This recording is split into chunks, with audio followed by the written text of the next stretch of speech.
Mga personal sa Lapu-Lapu City Fire District gipaubos sa surprise random drug test.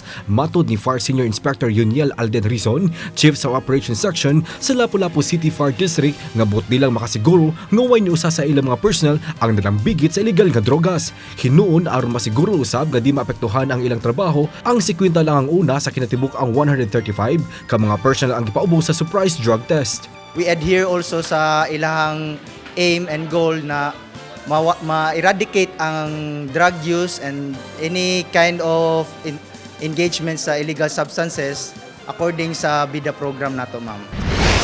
Nagtanyag sa libreng summer sports workshop o sports clinic ang Talisay City Hall nga magsugod na karong Hunyo. Alang sa first batch, alas 9 pa lang sa buntag, napuno na ang 160 ka mga slots alang sa basketball clinic. Samtang 50 niini ang first batch sa swimming. Naglakip ang mga sports clinic sa taekwondo, arnis, athletic, basketball, volleyball, karatido ug daghan pa.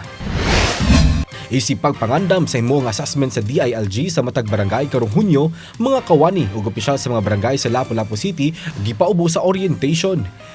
Kay sagad kanila mga newly elected officials, gihatagan sila og technical assistance sa taga DILG ilabi na sa mga dokumento nga gikinahanglang isumiter. Sa miaging tuig, bugtong ang suba-basbas lang ang national passer alang sa Seal of Good Local Governance sa mga barangay sa Lapu-Lapu City. Mo nang nag-awag mi sa barangays to really complied with the requirements of the indicators provided in this assessment kay usanis mga magamit nato no nga makapasar pod ang city level. No, so probably by next year required na gyud ang number of barangays to pass before the city can pass also.